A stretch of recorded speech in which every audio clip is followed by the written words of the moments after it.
Madison's African-American community is celebrating a historic holiday today. And storm damage continues to cause issues in southern Wisconsin. Gary has an update in your first alert forecast. And the president is asking Democrats to make immigration changes as hundreds of migrants are being housed in a new tent city. The news starts right now. This is News 3 at 10. Good evening and thanks for watching News 3 at 10. I'm Madeline O'Neill. With extreme heat and some severe weather in the forecast, let's turn it over right away to Chief Meteorologist Gary Canalti. Hi, Gary. Hi, Maddie. You know, this afternoon we went from just plain heat to severe thunderstorms north of Madison in the space of about an hour. Now tonight, just the opposite is happening. Severe thunderstorms in parts of Columbia County, north of Madison, just literally evaporated over the space of about an hour, and there's almost no rain left across southern Wisconsin.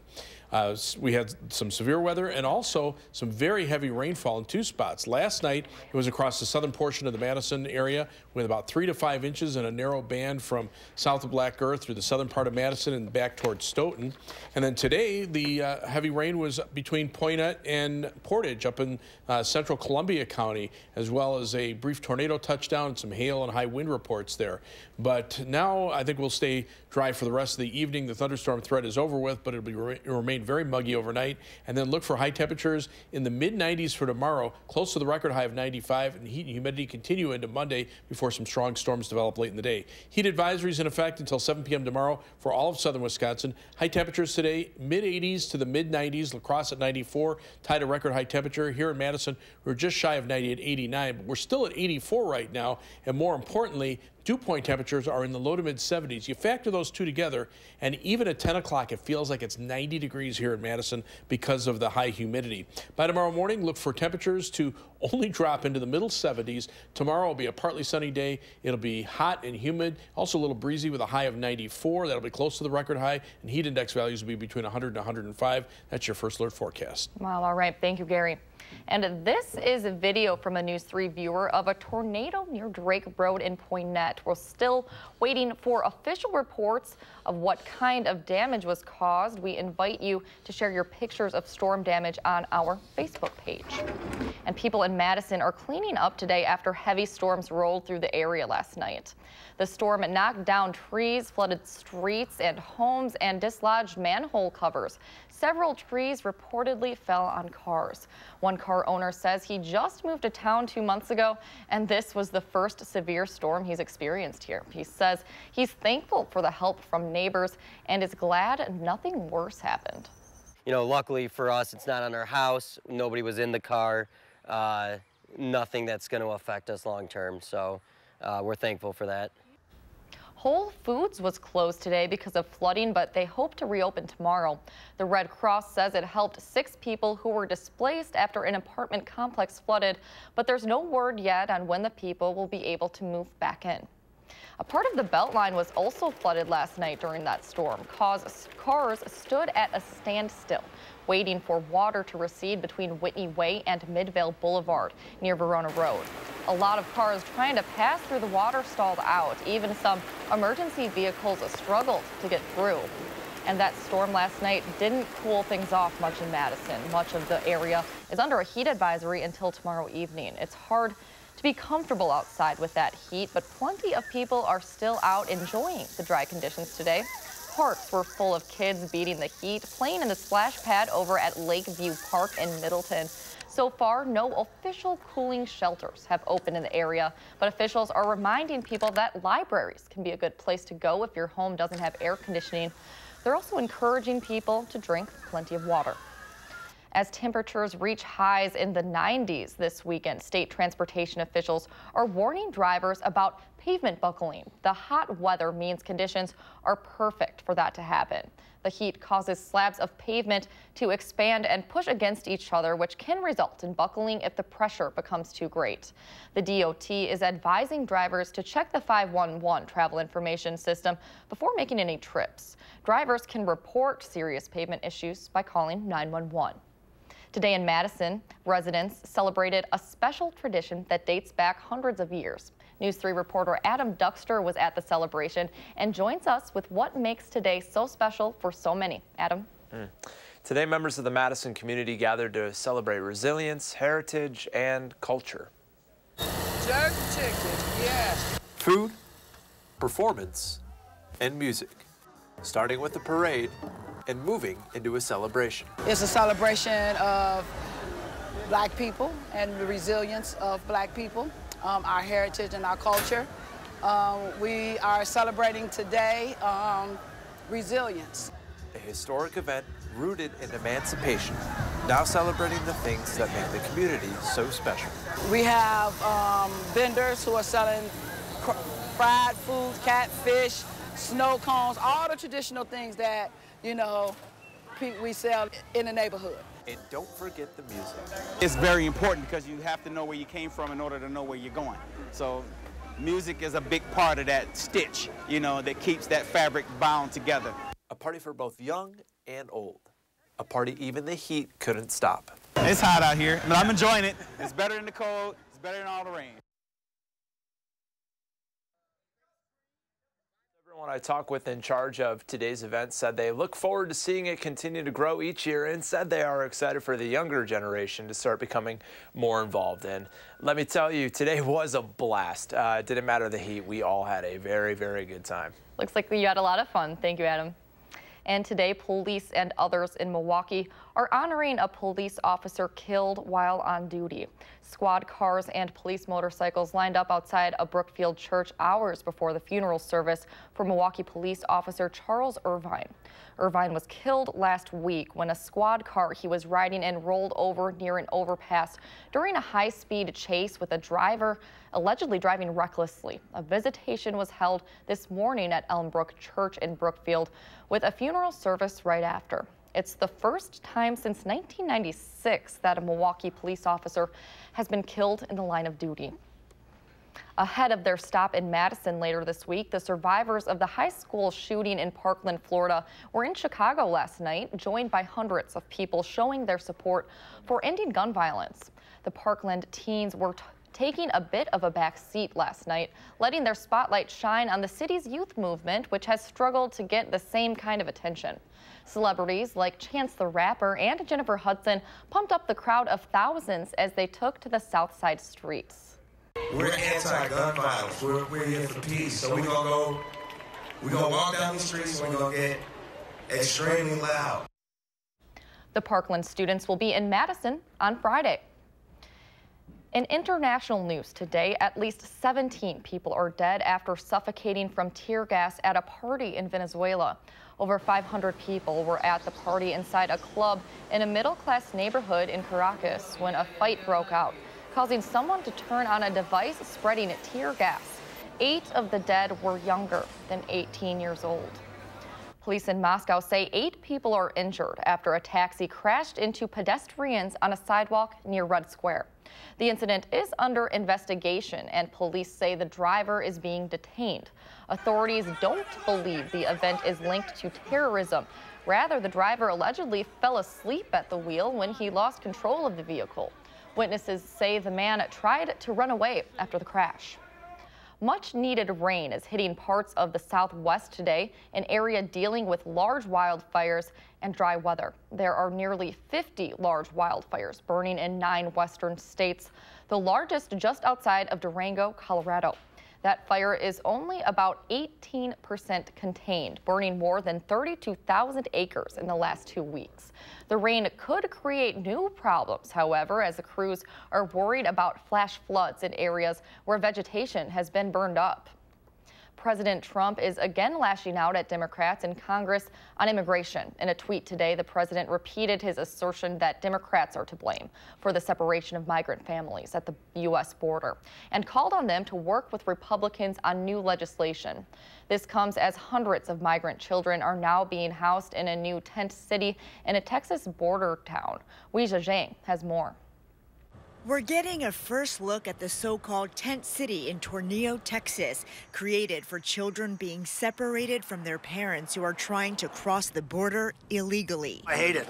I hate the children being taken away. On Friday, President Trump said it was not his administration's fault. The Democrats forced that law upon our nation. I hate it. But it was Mr. Trump's own Justice Department that implemented a policy change in May, requiring kids to be taken away from parents who are held in jail. New numbers reveal over a 6-week period, nearly 2,000 children were separated from nearly as many adults. The crackdown has sparked controversy and stirred emotions. This image shows a 2-year-old girl from Honduras crying as police search and detain her mother. Mr. President, have you spoken with Paul Manafort, Mr. President? At an impromptu press conference on the White House North Lawn, President Trump also talked about his former campaign chairman, Paul Manafort, who woke up in this Virginia jail.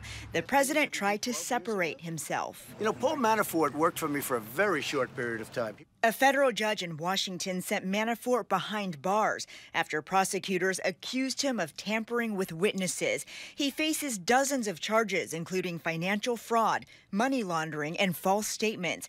Manafort and his Russian business partner allegedly asked European contacts to testify that their lobbying work did not take place in the U.S. Judge Amy Berman Jackson told Manafort's attorney, "This is not middle school. I can't take his cell phone. I have no appetite for this." Sources tell CBS News Manafort is ultimately banking on a presidential pardon. He is not going to pardon anybody in this investigation, but he is not obviously going to give up his right to pardon if a miscarriage of justice is presented to him. But doesn't that wind up meaning that he could?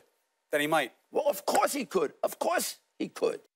To be clear, those Manafort charges do not involve work for the Trump campaign or Russian meddling, but he is a potential key witness for the special counsel who is hoping for Manafort's cooperation. Weijia Zhang, CBS News, the White House.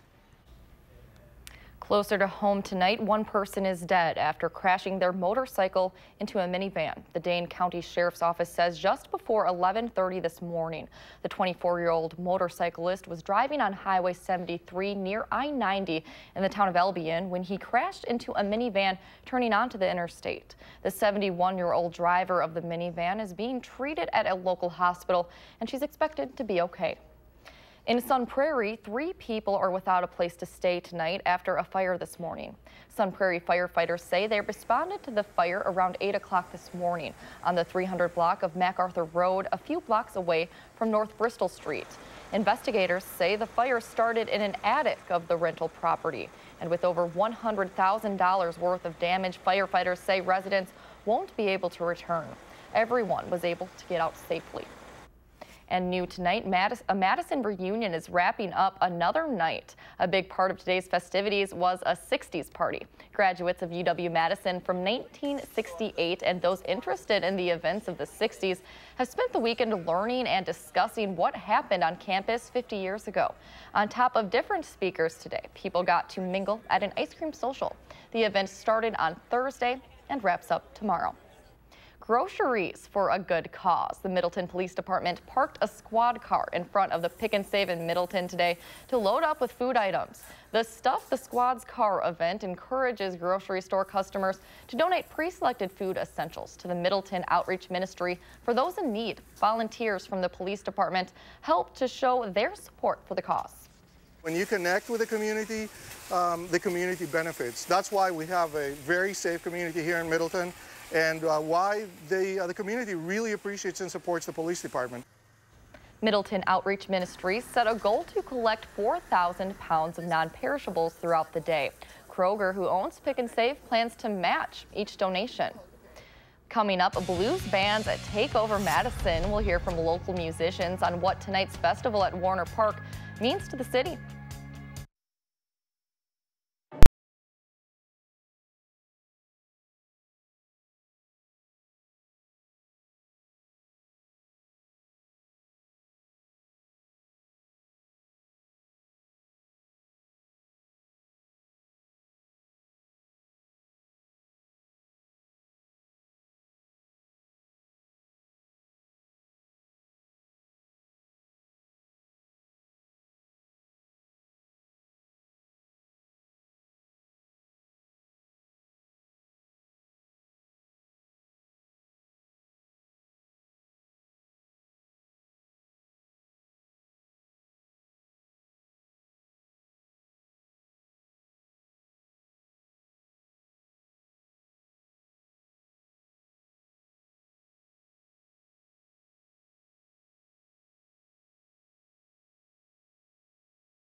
It's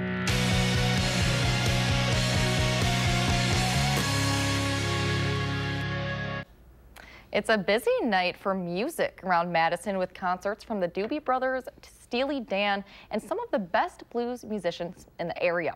Hosted by the Madison Blues Society at Warner Park, several blues bands, including Madison natives Blith Gamble and the Rolling Dice, all took to the stage today. The event has been free for 16 years and has grown every year. Organizers say the festival is meant to introduce people to the world of blues. That's what we hope to do, you know. We're just kind of trying to introduce people to the music wherever we can.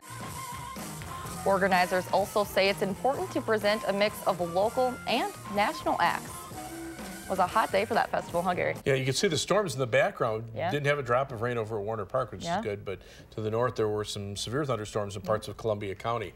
Now let's take a look at Doppler track, and you can see that storm in Columbia County just over the last couple of hours has just completely fallen apart. So no rain right now across southern Wisconsin, but rainfall over the last 24 hours has been heavy in two spots. Last night it was from the central portion of Dane County through southern Madison and down towards Stoughton, about 3 to 5 inches of rain there, and then a narrow band between Poynette and Portage up to the north in Columbia County today, another 3 to 5 inches of rain, and they still have an aerial flood warning across parts of northwestern Columbia County.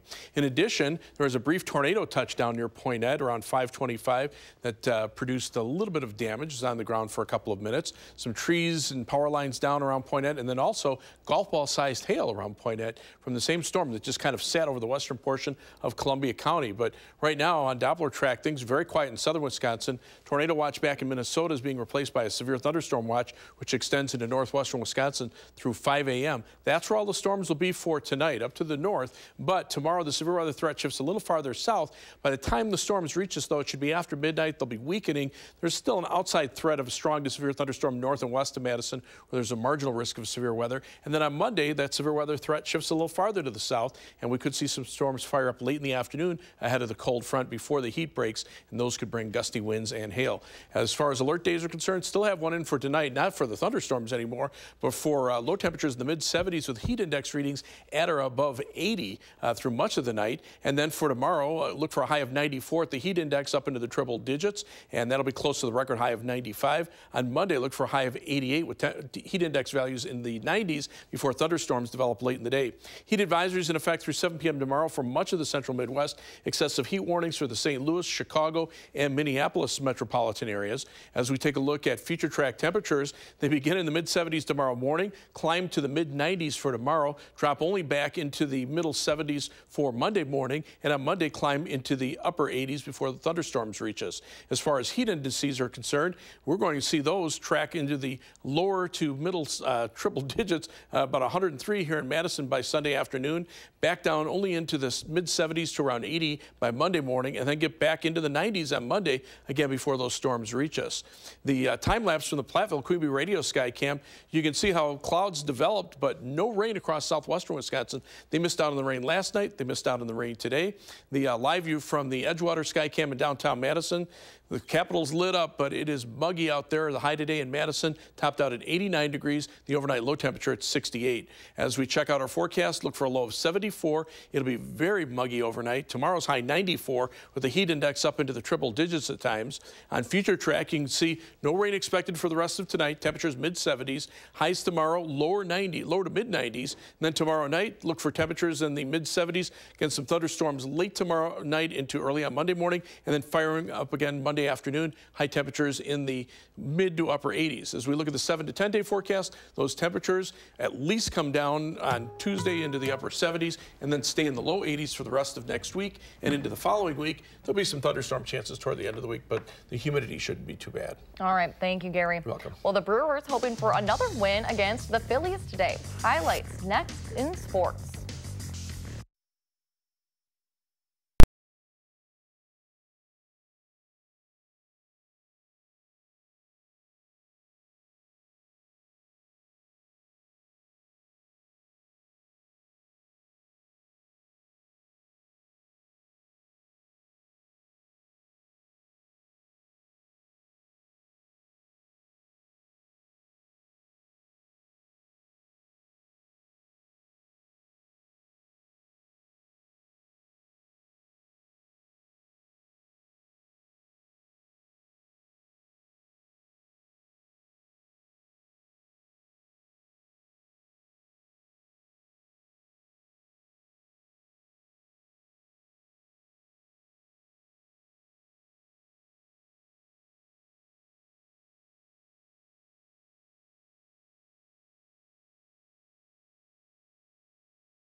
some good news for Zach Davies tonight. He'll start rehabbing in AAA starting on Tuesday. Now, Davies finished up another bullpen session. No problems today. He'll be on tap for at least 3 rehab starts. Now, he is nursing inflammation in his rotator cuff for the 2nd time in the last month, so they're definitely going to be careful with him. Game 2 against the Phillies today. Travis Shaw getting things started, lining this one to right. Christian Yelich scores 1-0 Brew Crew. But the Phillies, they answer back and more. 5th inning here. Andrew Knapp going straight back and up off of Junior Guerra. 2-1. Phillies, they take the lead, and they would hang on to win this one. 4-1 the final score. Rubber match tomorrow at 1:10. Cubs and Cardinals back at Busch Stadium tonight for Game 2 of the series. Cubs took Game 1. Right now, looks like they're going to take Game 2 up 6-3 in the 8th inning. Addison Russell, Jason Hayward with home runs tonight. The high school spring season are wrapping up this weekend with the WIAA Girls State Soccer Tournament in Milwaukee. In Division II, Oregon making its 3rd appearance in the title game. The Panthers won it all in 2015. They were the runners-up in 2016. The fans, though, they were out in full force. No one going to keep them away today. They're scoreless until the 2nd half. Jenny Cape, she was awake and ready for the Lancers, scoring here on the rebound in the left corner. Brookfield Central takes the lead in the 48th minute. Later in the 2nd half, Emma Statskowicz right up front there. She would knock it into the right corner. 2-0 Lancers at that point in the 77th minute. Brookfield Central winning its 6th title in school history. They beat Oregon 2-0 the final score. Elsewhere in Division III, Notre Dame beat Catholic Memorial 1-0, and Kenosha St. Joseph beating Cedar Grove, Belgium for the Division IV state title. At the U.S. Open, Shinnecock Hills, nobody's friend today, but especially not for Phil Mickelson on 13. Putting for the bogey on par 4, then he scampers around, hits it past the hole, and then hits it again there. Yeah, everyone's surprised. The ball was still moving, which is against the rules. Slammed with a 2-stroke penalty there, finishing with a 10. That's right, a 10 on that hole and on his birthday, nonetheless. But it was a tough day for everyone overall. There's a 4-way tie for the lead, including Dustin Johnson, despite 5 bogeys and 1 double bogey today. Ouch. Also in that group, defending U.S. Open champion Brooks Koepka. He won it all at Erin Hills last year. And Edgerton native Steve Stricker at 11 over, which honestly isn't really that bad right now. He's tied for 33rd. Nobody in the red today. And again, this was so great at 6. I had to show it again. Iceland versus Argentina in the World Cup today. Iceland, they were totally the underdogs in this game, but going up against Argentina and Messi and all. But Alfred Finna Bogsson scores in the 23rd minute to tie it up at 1. But later in the 2nd half, Messi missing the penalty kick. Iceland goalie Hannes Halldórsson, the diving save. Now, Iceland is one of the smallest countries in the World Cup population-wise, with 330,000 people. Dane County has 520,000, just to give you some reference there. And Iceland's head coach, this is a side hustle. He is a full-time dentist. And finally tonight, Tigers, White Sox today, Nicholas Castellanos with a big hit. But Trace Thompson's like, I got this. Well, not only does he not got it, he's got himself stuck in the chain link fence, his cleat at least. He was stuck in the fence until a teammate came over to help him out. Trace's brother, by the way, is Golden State Warrior and NBA champion Klay Thompson. But he was hanging there for quite some time, couldn't really get himself out of there. Unfortunate. All right, well, thank you, Melissa. Stick with us. We'll have one final look at your forecast when we come back.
Yes, it's 10 o'clock at night. The temperature is still 84 in Madison. It feels like it's 90 thanks to the humidity.